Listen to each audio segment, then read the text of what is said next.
Hello, mochilers! Sejam bem-vindos a mais um episódio do podcast Moda na Mochila. Eu sou a Mariana Lima, fundadora dessa comunidade que é a única que conecta profissionais de moda mundo afora e ensina vocabulário de moda em inglês.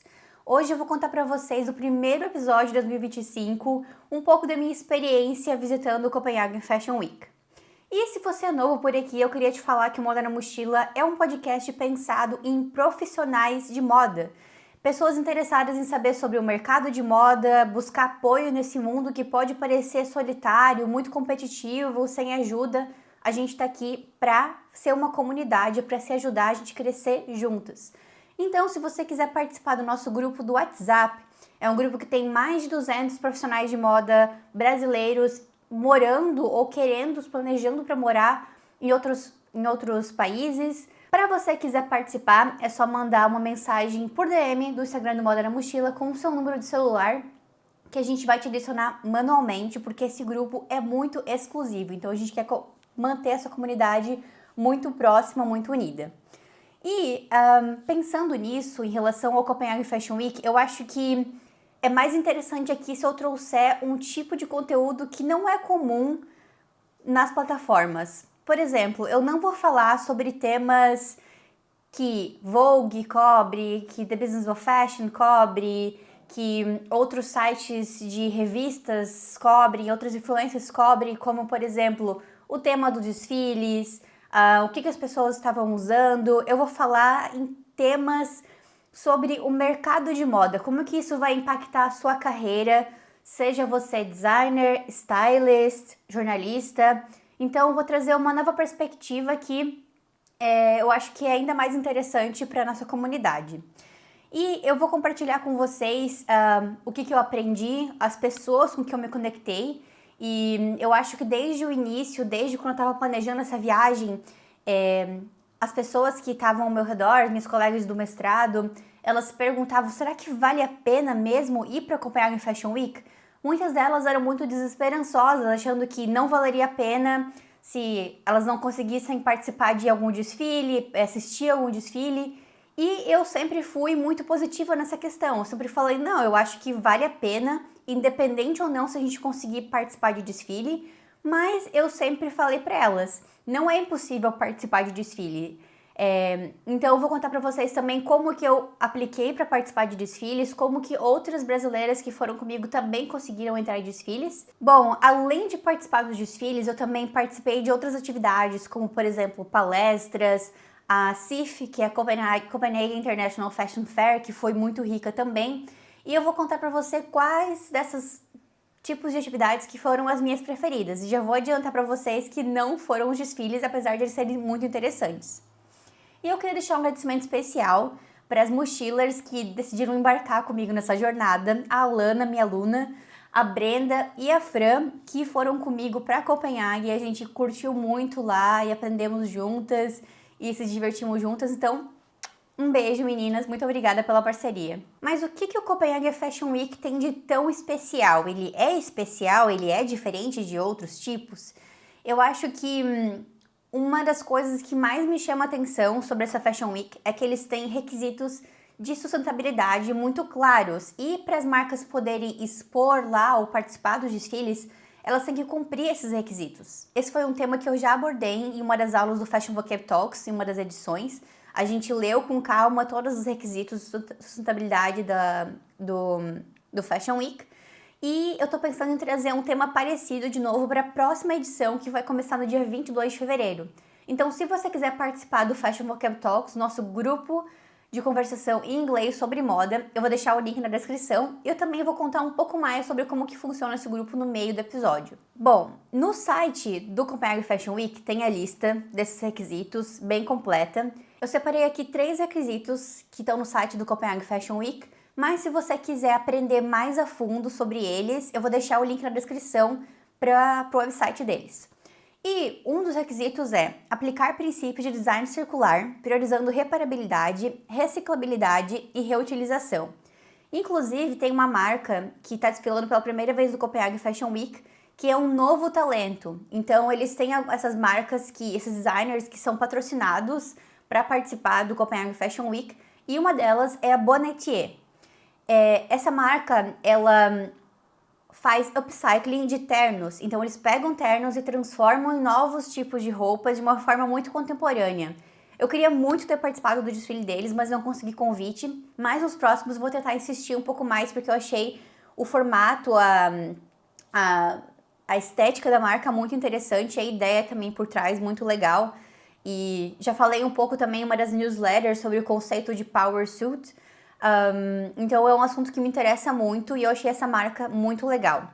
E um exemplo de como aplicar essa forma de reparabilidade, reutilização que o Copenhagen Fashion Week tem como requisito de sustentabilidade do Fashion Week.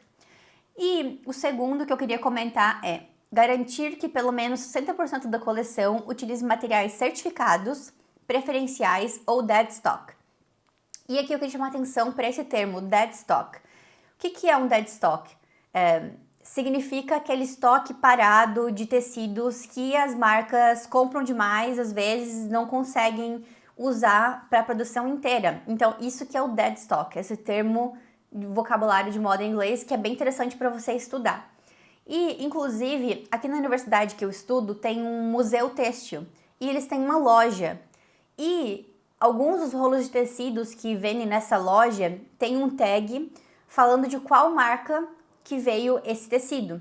Eu nunca perguntei pro diretor do museu para saber se aqueles tecidos realmente são dead stock ou se são somente as marcas que também vendem tecidos. Eu fiquei bem confusa porque tem tecidos da Chanel, da Ralph Lauren, da Hugo Boss, por exemplo, mas eu acho que deve ser dead stock. E quando eu estava lá em Copenhagen, eu encontrei uma loja chamada Skipper Stoffer, que também tinha também tinha o mesmo formato de venda de tecido. Eles também tinham lá os rolos de tecido com etiquetas da Chanel e etc. E eu acabei não perguntando pro dono. Eu também não sei se na realidade isso é realmente das marcas ou se o dono da loja decidiu só colocar lá a etiqueta para chamar atenção. Mas é interessante. Se alguém souber mais sobre esse assunto, se alguém souber se realmente são os tecidos de dead stock dessas marcas, comenta aqui pra gente nos comentários do Spotify ou no YouTube. Outro requisito é assegurar que a coleção não inclua peles virgens, couro de animais selvagens ou penas exóticas. E esse assunto me chama muita atenção porque eu trabalhava em uma marca de luxo que há pouco tempo ainda usava pele para fazer o acabamento para fazer um trimming, um acabamento do capuz dos casacos de inverno, e eles pararam de usar esses pelos. Eu, inclusive, tive a oportunidade de ver o último carregamento chegando desses pelos e, a partir de então, eles nunca mais usaram. E eu conheci uma brasileira em uma das palestras do Copenhagen Fashion Week que ela está desenvolvendo uma matéria-prima para substituir, para ser uma alternativa, na realidade, para o pelo, para o mercado de luxo.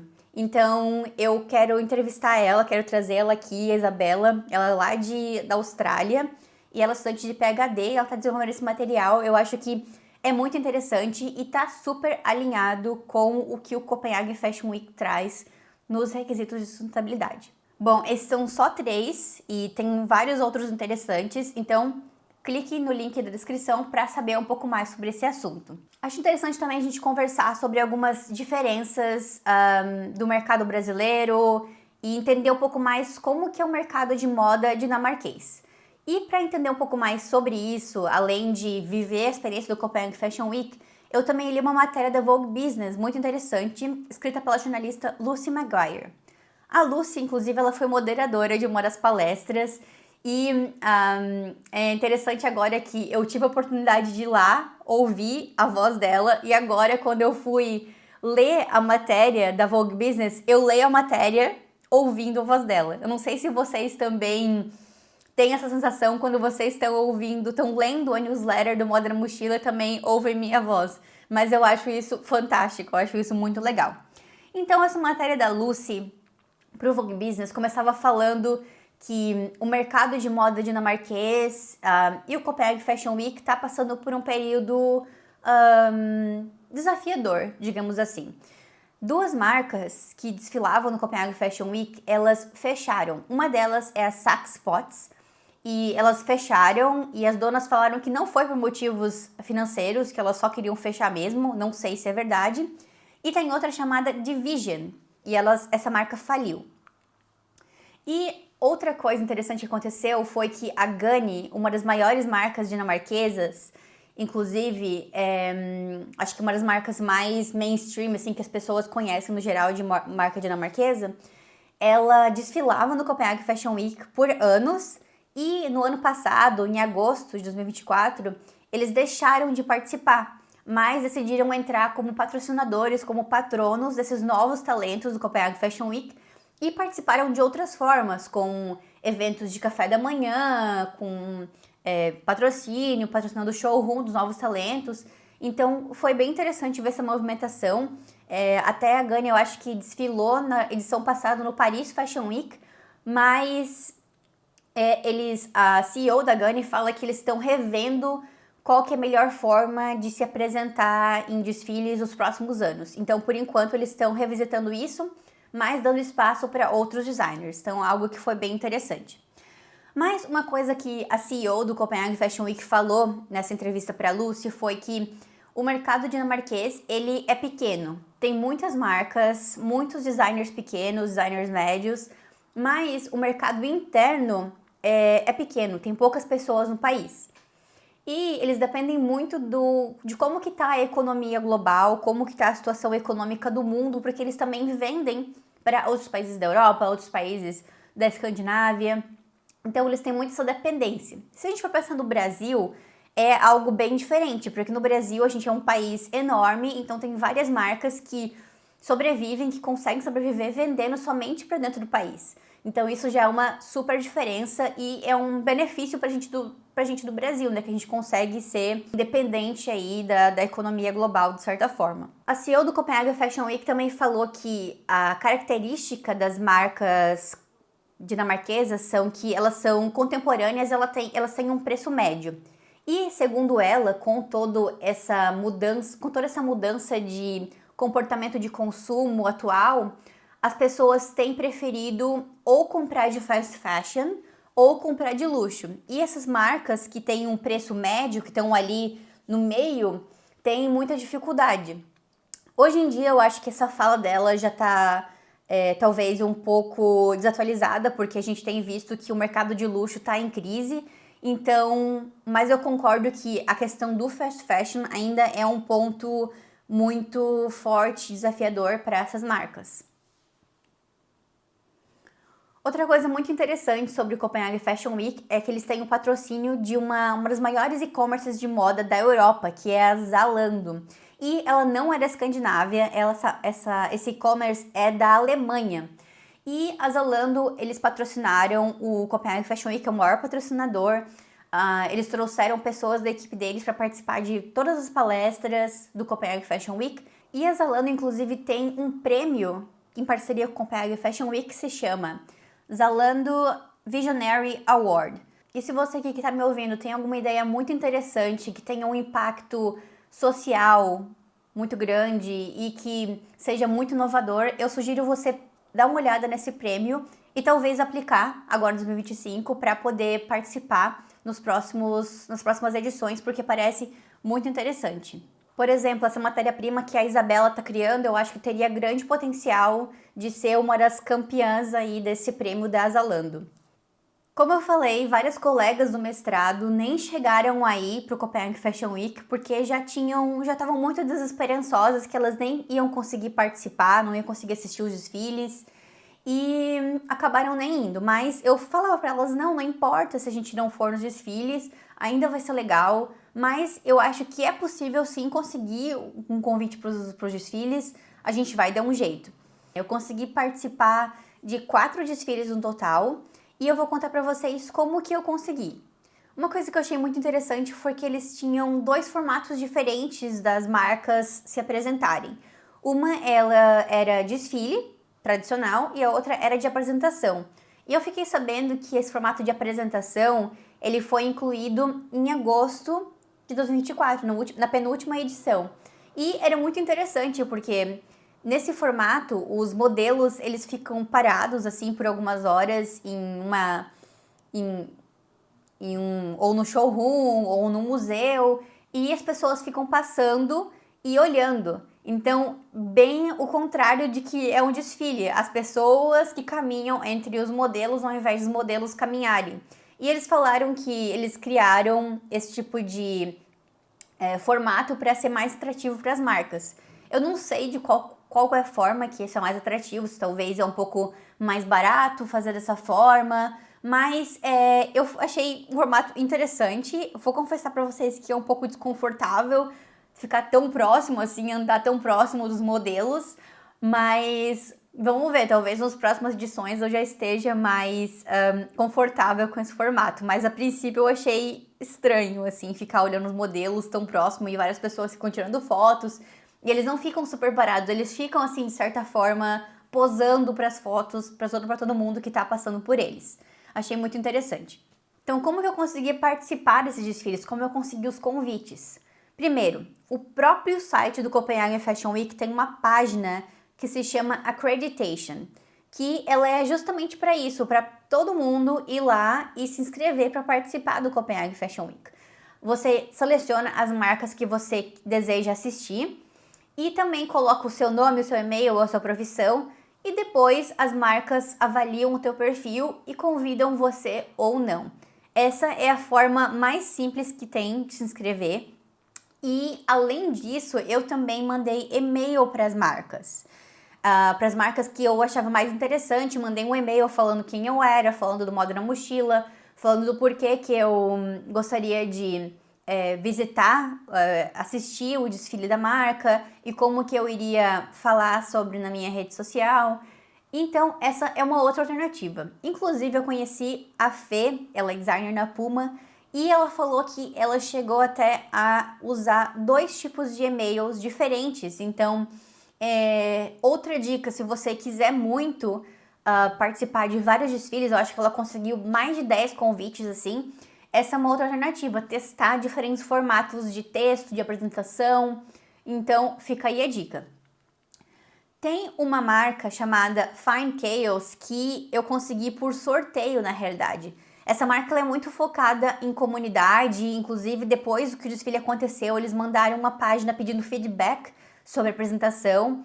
E eles, além de terem os convites específicos para jornalista, para pessoas da mídia, eles fazem sorteios e várias pessoas que estavam comigo conseguiram participar desse desfile e foi um desfile muito legal, valeu super a pena. A princípio eu tava assim, se é de sorteio, quem sabe não seja tão legal assim. Pelo contrário, foi um dos mais legais. E eu fiquei bastante surpresa com a quantidade de retorno que eu consegui. Eu não gastei muito tempo nisso, eu não fiz follow-up com as marcas depois de mandar o e-mail para elas. Então, eu acho que se eu tiver esse objetivo de conseguir ainda mais, eu conseguiria fazendo follow-up, conversando com as pessoas. Então, fica a dica para vocês.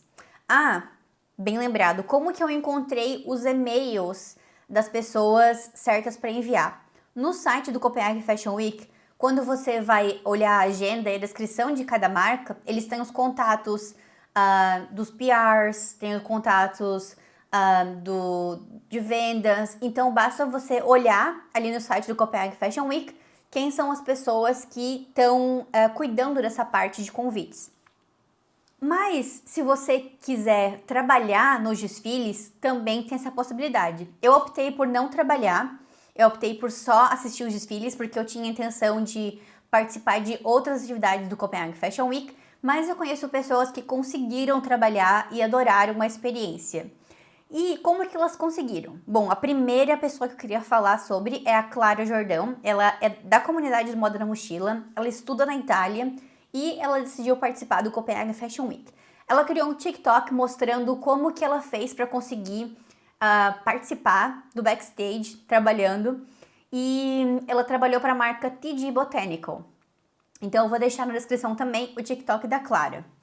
E além disso, aqui na faculdade, uma semana antes do Fashion Week, eu achei até que foi bem assim em cima da hora, eles mandaram um e-mail para os alunos perguntando quem teria interesse em estagiar lá.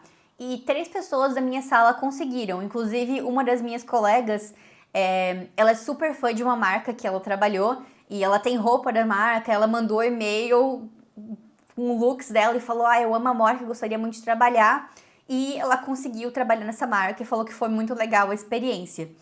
E então, como eu fico pensando, se uma semana antes do Fashion Week eles mandaram esse e-mail pra galera, eu acho que eles precisam muito de pessoas para trabalhar. Então, se você entrar em contato alguns meses antes, as chances são muito altas de você conseguir esse estágio aí no Copenhagen Fashion Week. E acho que é uma experiência super interessante, então vale a pena. Outra forma também que você pode participar do Copenhagen Fashion Week, às vezes você vai de última hora e não teve tempo para mandar e-mail, ou não teve tempo para se inscrever na página de accreditation, mas ainda assim vai até lá e quer participar. As meninas que foram comigo da comunidade do Moda na Mochila, elas não tinham convite para alguns desfiles. Elas foram comigo e conversaram com as pessoas que trabalhavam lá na entrada, falaram um pouco mais sobre elas e conseguiram entrar em alguns desfiles. Então também tem essa opção. Porque muitas vezes as pessoas acabam não participando, elas acabam confirmando que vão participar e não participam. Então sobram vagas, tem espaço para ficar de pé assistindo o desfile. Então essa é mais uma opção. Eu nunca participei da Paris Fashion Week ou da Nova York Fashion Week, então eu não sei como que é para aplicar para participar dessas outras semanas de moda, mas eu achei assim na minha visão que a Copenhagen Fashion Week me pareceu acessível até, porque várias pessoas que não eram criadoras de conteúdo conseguiram participar dos desfiles. Se você já participou de outras semanas de moda, me conta nos comentários como que você fez para conseguir convites para participar dos desfiles. Eu sei que algumas também são pagas, você pode pagar para assistir os desfiles, então me conta nos comentários. Outra atividade que eu participei foi a CIF, a Copenhagen International Fashion Fair. E eu gostaria de ter ficado lá o dia inteiro. Eu fiquei apenas algumas horas, mas eu achei que era um ambiente muito receptivo, eu conseguia me conectar com as pessoas e consegui entrevistar algumas pessoas também, donas de marcas, então foi algo muito interessante. Eles têm vários eventos acontecendo na feira, como cafés da manhã, tarde de bebidas, café da tarde, etc. Então são oportunidades para você conhecer mais sobre o mercado europeu, sobre o mercado escandinavo. Inclusive, uma das mochileiras entrou em contato comigo perguntando se eu senti que o mercado dinamarquês é aberto para outros profissionais, como por exemplo profissionais brasileiros. Eu acho que pro período que eu estive lá eu não consigo falar sobre isso, porque eu não estava focando em saber isso ou não, mas eu acho que essas feiras, elas são uma ótima oportunidade para você conhecer primeiro as marcas que estão lá. É uma feira enorme, assim, e entrar em contato com as marcas, conhecer um pouco mais sobre elas, entrar em contato com as pessoas. Eu achei uma feira, assim, bem receptiva e eu gostaria de ter ficado lá mais tempo. Agora chegou a hora de falar sobre minha atividade favorita da Semana de Moda de Copenhague, que foi participar das palestras. Todos os dias tinham palestras diferentes sobre inclusão no mundo da moda, sobre novas oportunidades, sobre design adaptativo, muito interessantes, e eu acho que é uma oportunidade muito legal de ouvir o que grandes pensadores têm a dizer sobre o futuro do mercado de moda e também de se conectar com essas pessoas. Então eu me senti muito privilegiada de estar lá e estar no mesmo espaço que pessoas influentes da semana de moda, como por exemplo a CEO do Copenhagen Fashion Week estava lá, eu estava pertinho dela, se eu quisesse eu podia ter chego no final da palestra e me apresentado para ela e conversado com ela sobre a palestra. Teve outra mulher também que ela é fundadora do Lagos Fashion Week, lá da África, então achei assim a história dela muito legal. Tem outra mulher que é a Sara, ela é diretora criativa de uma fundação chamada Fondazione Suzane na Itália e também é conselheira do Milão Fashion Week. Então, assim, a gente tinha acesso a o conhecimento dessas pessoas, mas também estava muito próximo dessas pessoas. Então, eu me senti muito privilegiada de estar lá e também muito privilegiada de entender o que elas estavam falando e poder me comunicar com elas. Todas as palestras eram em inglês e eu fico pensando, nossa, eu sou muito grata por ter desenvolvido essa minha habilidade numa segunda língua e me sentir confiante em conversar com essas pessoas, em fazer perguntas e tudo mais. E é por isso que eu me sinto muito realizada em trazer essa oportunidade através do Fashion Vocab Talks, que é o nosso grupo de conversação em inglês do Moda na Mochila. E para quem aqui também tem interesse em participar da próxima edição e aprimorar o seu inglês, se conectar com profissionais de moda de outros países, conhecer mais sobre o vocabulário de moda em inglês, a próxima edição vai começar no dia 22 de fevereiro. E como que funciona o Fashion Vocab Talks? Ele tem diferente, é uma aula de inglês completamente diferente do que você já viveu em outros lugares. Os formatos variam para cada aula, mas é sempre focado na conversação. Como funciona? Eu sempre trago um tema diferente em todas as aulas e envio para você um material antes da aula começar. Seja de vídeo, texto, um artigo de alguma revista, um capítulo de um livro. Você vai ter esse tempo para você se preparar, ler, anotar as suas palavras que você tem dúvida, pensar no que você vai falar e durante a aula a gente vai conversar sobre aquele tema. Então é muito um jeito de você aprender sobre moda, mas também aprender sobre inglês ao mesmo tempo e se aprofundar em temas que hoje em dia, com essa quantidade de informações que a gente encontra na internet, a gente acaba não se aprofundando. Então eu tinha muito essa dificuldade de olhar algum post do Instagram sobre alguma notícia e pensar, não, depois eu vou ler mais sobre o assunto. E acabar nunca lendo. Então eu acabava me sentindo que todo o meu conhecimento de moda era muito raso. E depois que eu comecei a criar o Fashion Vocab Talks e conversar com a nossa comunidade sobre esses assuntos, eu me sinto que eu posso substituir essas 2 aulas, essas 2 horas por semana, por 10 horas que eu gastava na internet só olhando conteúdo de forma muito rasa. Se você também sente isso, sente que você quer se aprofundar mais em temas, conversar com as pessoas no ambiente seguro sobre esses temas de moda, sobre tendências, história da moda, novidades, participe do Fashion Vocab Talks. O link vai estar na descrição para você saber mais sobre esse curso. Então, a primeira palestra que eu queria conversar com vocês é uma que se chamava Empowering Visionaries, Supporting Fashion's Next Gen Creatives. Então, a tradução é Empoderar Visionários, como que a gente vai suportar a nova geração de criativos da moda. E a palestra começou com a CEO do Copenhagen Fashion Week falando dessa mudança no comportamento de consumo, das pessoas estarem valorizando muito o fast fashion, ou o completamente oposto, o luxo, que é uma parte muito pequena da sociedade. Então, praticamente... E ela falou justamente a mesma coisa que ela falou naquela matéria da Vogue, que esses designers que produzem essas peças, esses produtos de preço médio, estão passando por muita dificuldade. E também, obviamente, falaram muito sobre as questões geopolíticas atuais, de guerra, da inflação, que tem tido um impacto muito grande nessas pessoas. E eu acho que o que mais me chamou a atenção dessa palestra foi algo que a Sara Suzani, ela é diretora criativa da Fundação Suzani e também conselheira do Milão Fashion Week. Ela falou sobre a gente procurar novas formas de falar sobre moda. Ela falou, se você quiser entrar nesse sistema de moda atual, tudo bem. Mas eu encorajo você a pensar em criar o seu próprio sistema, em criar a sua própria comunidade, e não necessariamente se infiltrar nesse ambiente que pode ser muito competitivo ou exclusivista. E ela falou muito sobre outras formas de criar moda.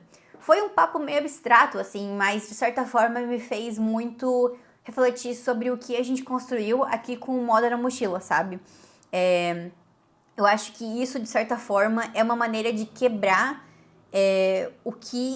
quebrar o status quo da moda, de ter um formato único, de conseguir furar a bolha da moda, de ter pessoas para se apoiarem e tudo mais. E ela também falou muito sobre pensar em outras formas de se expressar artisticamente e que não sejam só através da roupa, do físico, ou... E é até interessante que no último dia do Copenhagen Fashion Week, quando eu tava voltando pra casa, eu ouvi o primeiro episódio do podcast da Não Tenho Roupa, que é uma empresa de aluguel de roupas que nasceu lá em Florianópolis. Inclusive, eu já entrevistei a Vicky, uma das fundadoras da Não Tenho Roupa, alguns anos atrás.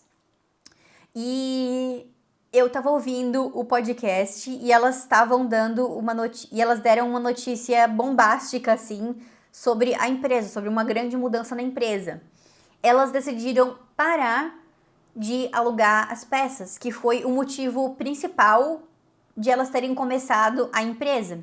E elas vão focar mais na parte de criação de conteúdo para o Instagram, criaram um podcast agora.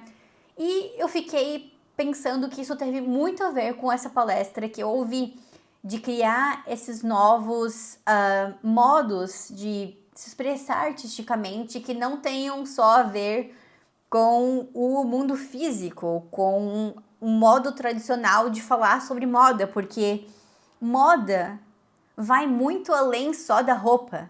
Inclusive, uma das minhas metas pro Copenhagen Fashion Week era usar tudo que eu tinha no meu guarda-roupa, não comprar peças novas.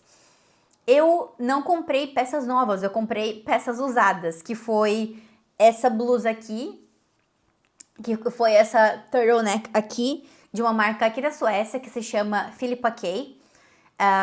E eu comprei ela de segunda mão num site muito popular aqui que se chama Sellpy. E, além disso, eu também decidi fazer algo pra mim usando peça de segunda mão.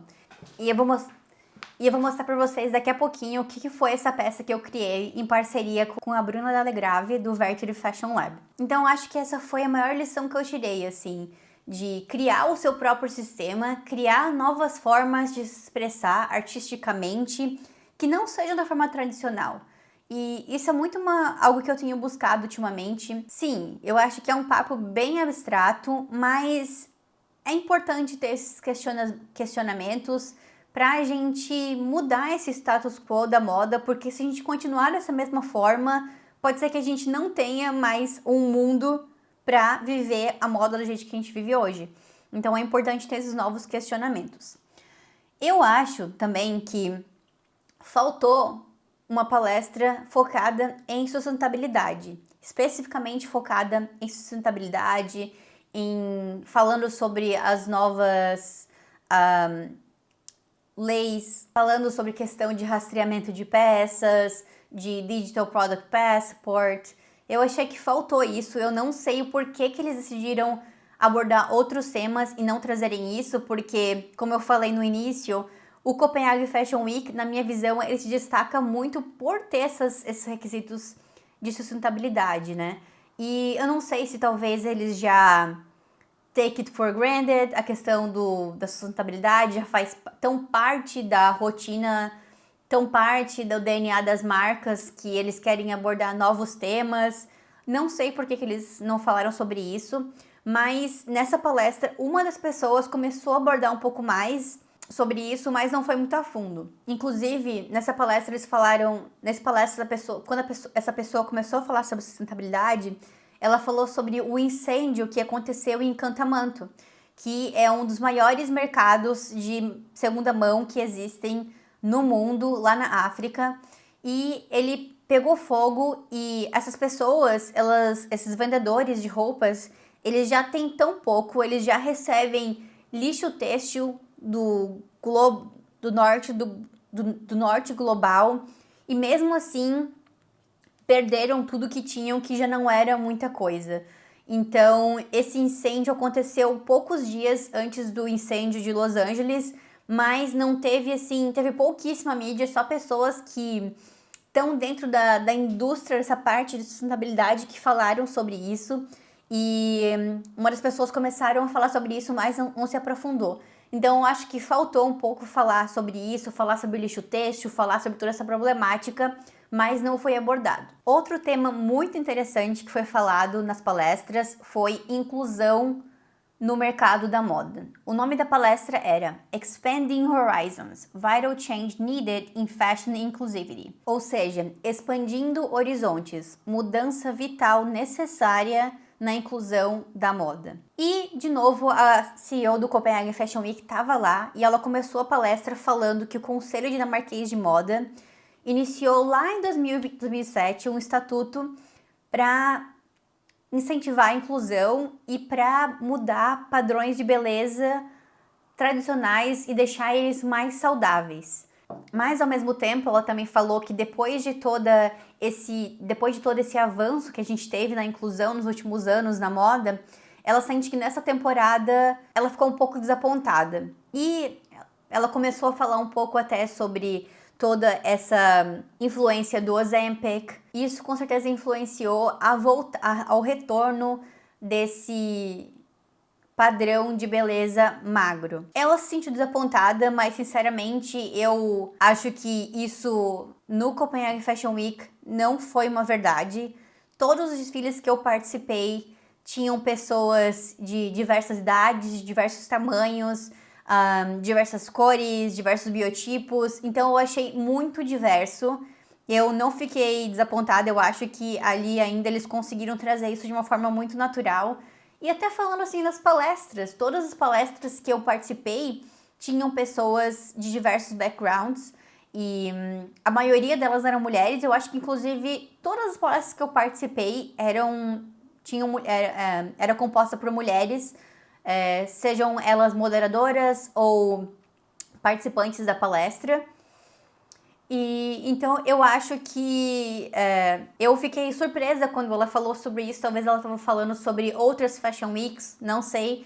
Mas eu senti que a Copenhagen Fashion Week, eles fizeram um bom trabalho nessa questão da inclusão, de trazer as pessoas.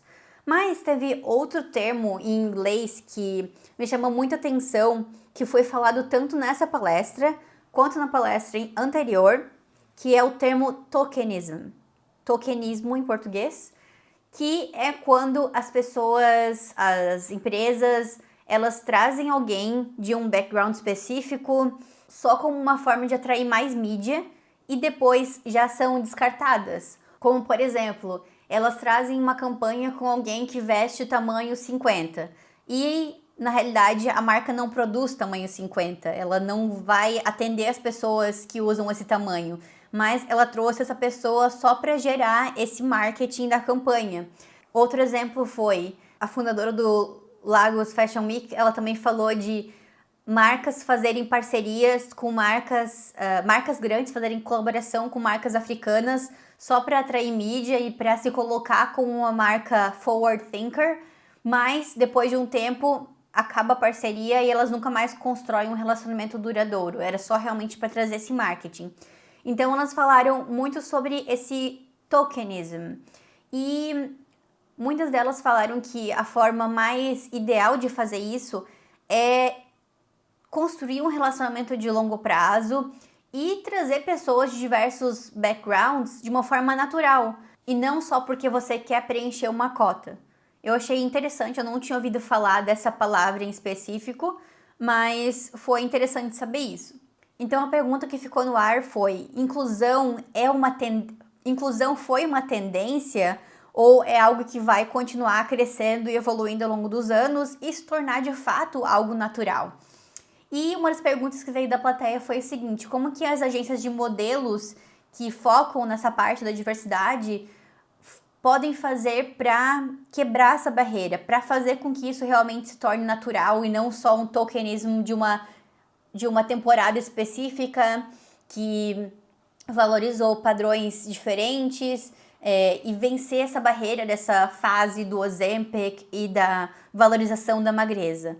E o que a fundadora de uma agência de modelos falou que as marcas e as agências vão ter que criar uma relação de longo prazo e fazer com que aquilo seja parte do DNA da marca. E o que você acha? Você acha que inclusão realmente foi uma tendência ou é algo que vai continuar sendo construído para os próximos anos? Agora eu queria te falar uma oportunidade para você que é stylist, para você que é maquiador, para você que é cabeleireiro, trabalha com moda.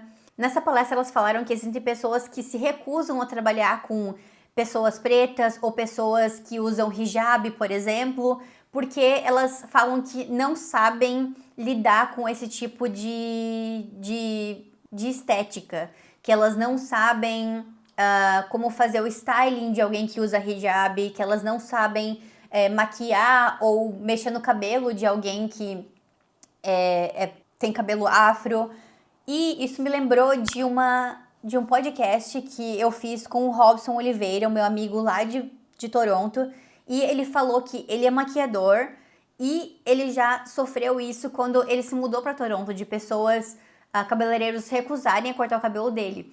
E então tem uma oportunidade aí para você se especializar em diferentes tipos de cabelos, em diferentes tipos de styling, e provar pro mundo da moda de que tem espaço para modelos de diversos tipos de backgrounds e não só trabalhar com um padrão de beleza específico. No final da palestra, a jornalista perguntou: o que a gente pode fazer para que inclusão não seja uma tendência, mas que sim seja algo duradouro e que a gente consiga construir essa parceria ao longo dos anos entre marcas, entre agência de modelos e tudo mais. E a Cecília, CEO do Copenhagen Fashion Week, falou que todo mundo pode ajudar de alguma forma. Jornalistas podem escrever mais sobre isso, podcasters como eu podem falar mais sobre isso, o Copenhagen Fashion Week pode trazer mais marcas que tragam modelos de diversos tipos de backgrounds.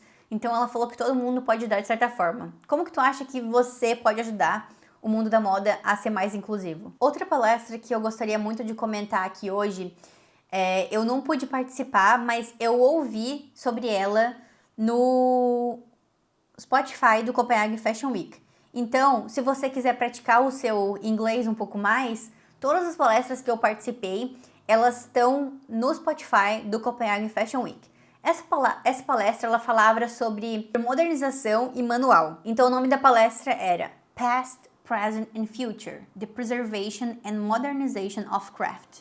Ou seja, passado, presente e futuro, a preservação e modernização do artesanato. Eu queria ter muito ouvido essa palestra porque eu gosto muito de tecnologia, mas eu também quero me reaproximar do artesanato, me reaproximar do manual. Inclusive, a peça que eu criei em colaboração com o Vertery Fashion Lab, que envolve tanto tecnologia e artesanato, tá aqui pertinho de mim, vou mostrar para vocês, que foi esse headscarf que eu costurei, mas eu pedi pra Bruna Delegrave, minha amiga, fundadora do Vertery Fashion Lab, fazer a modelagem para mim no Clo. E ela fez, ficou igual a peça final. E eu comprei um cachecol de segunda mão numa loja local e também um vestido preto. Com a parte do cachecol, eu tive sorte que eu encontrei a peça certa e ele já veio com enchimento, então eu consegui fazer esse headscarf ficar muito quentinho. E ele tinha matelacê e era de matelacê. E na parte de fora desse headscarf, eu decidi fazer fuxicos, porque é algo que eu acho que se conecta muito com a nossa cultura brasileira e é algo que eu fazia muito quando eu era criança com a minha avó. Ela era muito legal, ela inventou uma vez de fazer uma colcha para a cama king size dela e todas as mulheres da família iam lá e faziam fuxicos e foram assim meses para conseguir terminar essa colcha.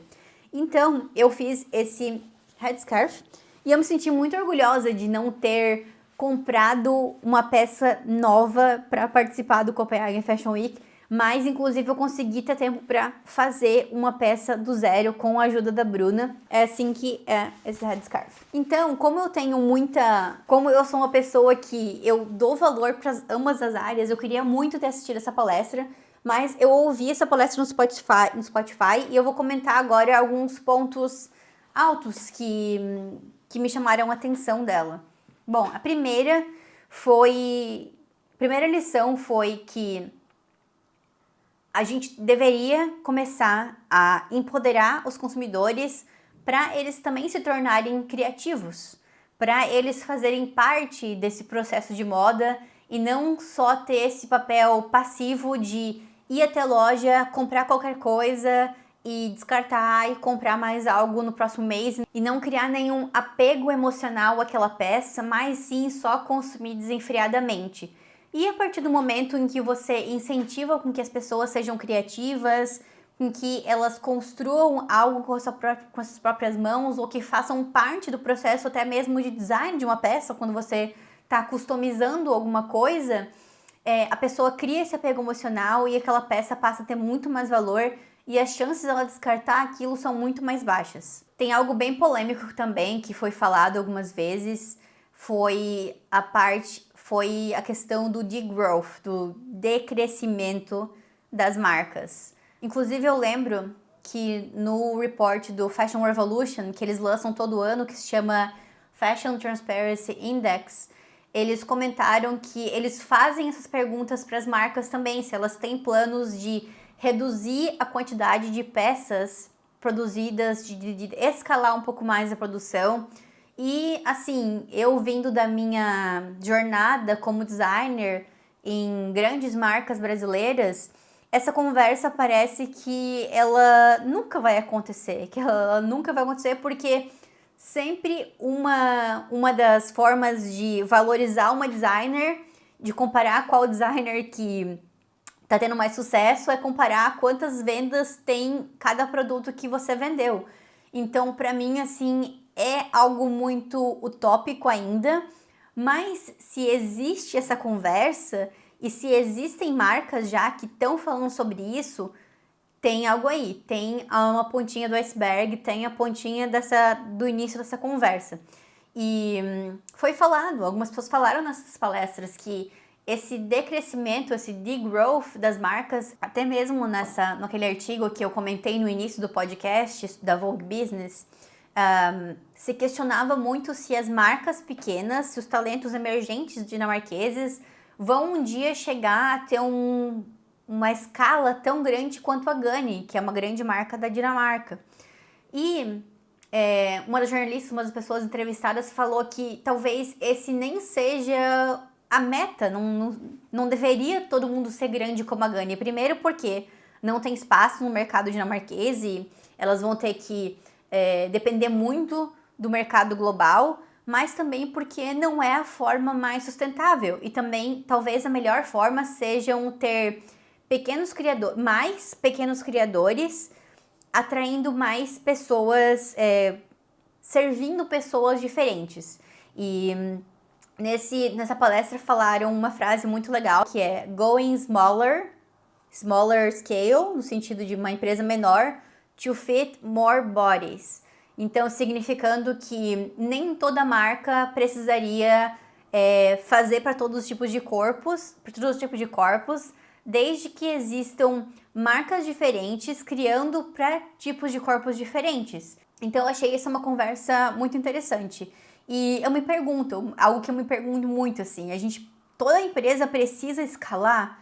Eu leio vários artigos agora na faculdade que falam sobre esse tópico. Como escalar o mercado de second hand? Como escalar o mercado de lã reciclável e tudo mais? Eu me pergunto, a gente tem que escalar mesmo? Ou será que o ideal é ter mais pessoas menores, designers independentes, trabalhando e servindo tipos diferentes de estética, tipos diferentes de tamanhos? É algo que eu fico me questionando muito assim, nos últimos anos. E eu até estava ouvindo um podcast da Forbes com a Two Lost Kids, e elas estavam falando que até hoje as irmãs Zuckerman, elas trabalham juntas fazendo tudo que existe pro Two Lost Kids. Elas são as atrizes dos Reels, elas gravam, elas editam sozinhas. E nesse podcast, as pessoas que estavam entrevistando elas estavam tentando encorajar elas muito a crescerem a equipe, a contratarem mais pessoas para poder oferecer o serviço delas para mais marcas e para elas poderem trabalhar em outras coisas. E elas falaram que no momento ainda elas querem primeiro continuar assim, e até falaram que seria difícil contratar alguma estagiária, etc, para mostrar tudo o que acontece na cabeça delas.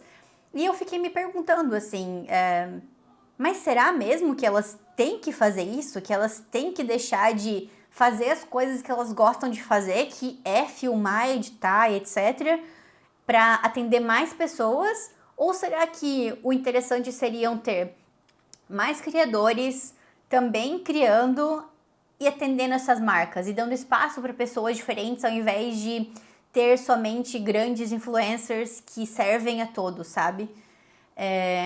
Então eu fiquei me perguntando muito sobre isso, assim, porque elas parecem muito contentes com o que elas fazem, com a dinâmica que elas têm de tomar conta de todo o processo criativo.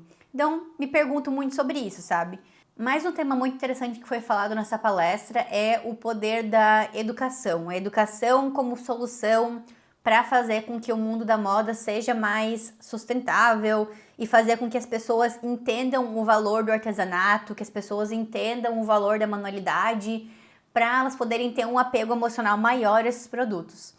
E uma das pessoas que estava lá na palestra falou que tem um projeto feito em escolas dinamarquesas com crianças, ensinando elas a como que é o processo de tecelagem, quais são as fibras das roupas, porque muitas delas não fazem nem ideia do que a roupa é feita, se é feita de lã, da onde que ela vem, se é feita de algodão, da onde que o algodão vem, se é feita de poliéster, da onde que o poliéster vem.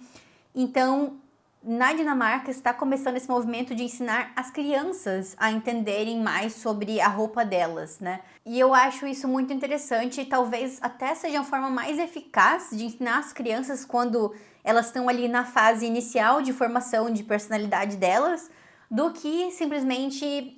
porque parece que ensinar as pessoas na fase adulta, elas vão ter outras prioridades e vão acabar preferindo comprar fast fashion do que se importar do que o material é feito. Elas têm outras prioridades na vida.